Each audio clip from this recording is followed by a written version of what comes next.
It's a he gestured expansively, his imagination already at work. In our apartment, why not? Janet blinked, a flicker of surprise in her tear-filled eyes, then a slow dawning of possibility. In our apartment. We can get a minister, flowers, decorations, and everything. Jack's enthusiasm was infectious, his mind already spinning with the details.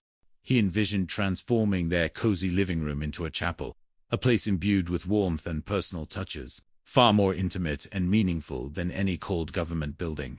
You know what? We could even invite Philip. He grinned mischievously. What the heck? A slow, radiant smile spread across Janet's face, chasing away the last vestiges of her tears. Her eyes, still a little red, now shone with a renewed hope. Oh, I do. It sounds great. The idea, so unexpected, so perfectly them, resonated deep within her. It wasn't the traditional church, but it was their home, filled with the love of their closest friends. It was, in its own way, even more special, more uniquely theirs. I'll go ask Philip and see if he likes the idea, she declared, her energy returning with a vengeance, her movements quick and purposeful. If he doesn't, we'll get someone else. She started to walk away, a spring in her step, the weight of her despair miraculously lifted. Not for me, you won't, Jack muttered under his breath, a playful warning, though his heart swelled with satisfaction at having brought a smile back to her face. He watched her go, then turned back to his a contented hum on his lips. The crisis, for now, was averted. But as he stirred, a different image floated into his mind, a woman with fiery red hair, a quick wit, and a smile that made his stomach do flip-flops. Vicky. The thought of her brought a different kind of warmth, a more complex, unsettling emotion, a longing that was becoming increasingly difficult to ignore. The aroma of Jack's culinary creations, usually a welcome scent, was momentarily overshadowed by the faint, lingering perfume of Vicky Anderson. She had been here earlier, a whirlwind of vibrant energy, and now, even in her absence, her presence seemed to cling to the air, a subtle reminder of the complicated dance between them. Jack was still basking in the glow of Janet's renewed happiness when the doorbell chimed.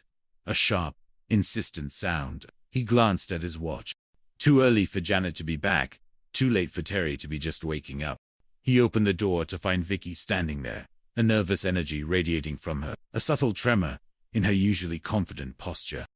"Hi," she said, her voice a little breathy, her eyes darting past him into the apartment, as if searching for something, or someone. "Hi, Vicky. Come on in." Jack stepped aside, a smile automatically forming on his lips. He always felt a little off-kilter around her, a delightful disequilibrium that both excited and unnerved him. "Is my father here yet?" she asked, her gaze sweeping over the living room. "No, not yet." "Good." She let out a small, relieved breath, then her eyes widened slightly, a faint blush rising to her cheeks. "You?" "Very good." Her gaze had landed on a vase of freshly cut flowers, a detail Jack had added to brighten the apartment for Janet's potential wedding discussions, but Vicky clearly interpreted it differently, a silent testament to her own hopeful expectations. Jack chuckled, a little flustered, the blush mirroring hers. "Vicky, you don't know that your dad's going to come through that door any minute." He knew the man, James Bradford, and his disapproval of Jack was a well-established, formidable fact. Vicky's composure immediately shifted, her shoulders tensing. You're right. I better go change." She looked around frantically, as if seeking an escape route. "Where can I?" "Right in there," Jack said, pointing towards Janet's bedroom, which was temporarily serving as a changing room for various visitors. As Vicky disappeared, she called out, her voice a little muffled, "And Jack, don't worry about my father. He'll do fine." Jack scoffed, though a knot of apprehension tightened in his stomach. "Hey, who's worried? Come on. He's coming to see me. This is my ballpark. So what's to worry?" He tried to project confidence, but the truth was, Mr. Bradford had a way of making him feel like a clumsy amateur, even in his own domain. The man was a formidable presence, a successful businessman who viewed Jack, a chef and a perpetual bachelor in his eyes, as entirely unsuitable for his intelligent, accomplished daughter. The doorbell rang again, a sharp, authoritative sound that seemed to cut through the cheerful domesticity of the apartment. Jack took a deep breath, straightened his apron, and opened the door. Standing on their doorstep, impeccably dressed in a tailored suit that bespoke understated power, was James Bradford. His silver hair was perfectly coiffed, his eyes sharp and assessing, and his posture exuded an air of quiet, unyielding authority. He looked less like a concerned father and more like a CEO arriving for a hostile takeover. "Mr. Bradford." Jack offered a polite, if slightly strained smile. "Nice to see you. Would you please, Mr. Bradford entered, his gaze sweeping over the apartment, taking in every detail, every slightly misplaced cushion, every speck of dust, as if conducting an inventory. "Thank you." His voice was low, resonant, and held an undercurrent of barely concealed judgment. "Mr. Bradford, why don't you sit down?" Jack gestured towards the sofa, trying to appear at ease, to project an air of relaxed hospitality. "Thank you." Mr. Bradford sat, his back ramrod straight, like a man accustomed to chairs designed for power, not comfort. He seemed to shrink the comfortable sofa with his rigid posture. "I think you might be a touch more comfortable over there," Jack suggested, trying to move him to a softer armchair, a subtle attempt to disarm him, to lessen his formidable presence. Mr. Bradford merely raised an eyebrow, a silent dismissal, but moved anyway, his movements precise and economical. "Thank you." He then looked around, a flicker of impatience in his eyes. "I wonder what's keeping my daughter." "Oh, she's in my bedroom," Jack blurted out, then immediately winced, his face flushing crimson. The words sounded far more suggestive than he intended, painting an entirely inappropriate picture. He quickly corrected himself, stumbling over the explanation. Getting dressed, changed out of her uniform and into something more comfy. He tried to sound casual, but the damage was done. He could practically feel Mr. Bradford's disapproval hardening, solidifying into an even more rigid judgment.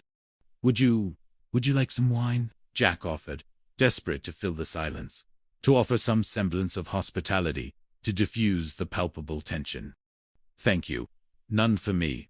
My ulcer." Mr. Bradford's voice was flat, devoid of warmth, a subtle accusation in its tone.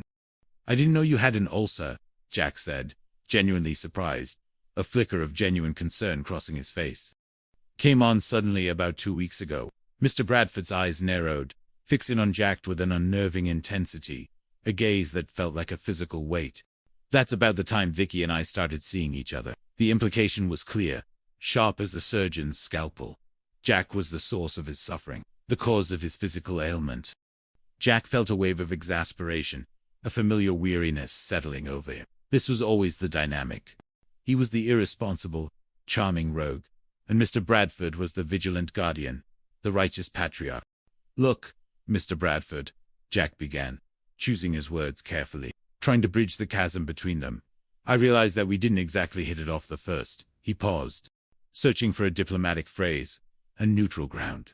"I just thought maybe we could, start over." Mr. Bradford regarded him for a long moment, a slow, appraising look that made Jack feel like he was being evaluated for a loan he wouldn't get, a loan he was destined to be denied. "Well, I suppose I could try, for Victoria's sake." The concession was grudging, heavily laden with the weight of his daughter's happiness, a happiness he clearly believed Jack jeopardized. "Oh, good. Well, I think that Jack started, relieved, a flicker of hope igniting, but Mr. Bradford cut him off, his voice taking on a more serious, almost somber tone. My daughter means a lot to me." He leaned forward slightly, his gaze intense, piercing. "I was both mother and father to her, since she was an infant." Jack, ever prone to a quip, and desperate to lighten the oppressive atmosphere, couldn't resist. "Well, you must have had a tremendous clothing bill." He immediately regretted it, as Mr. Bradford's expression tightened, his lips thinning into a disapproving line. "Oh, say nothing of the weird people. Mother and father. Sorry." He winced, mentally kicking himself for his ill-timed humor. Mr. Bradford, to Jack's surprise, let out a dry, humorless chuckle, a sound like rustling autumn leaves. No, that was very amusing." He paused, then resumed his serious demeanor, his eyes once again holding that distant, wounded look. "As I was saying, Victoria was always my favorite." "Well, I thought Vicky was an only child." Jack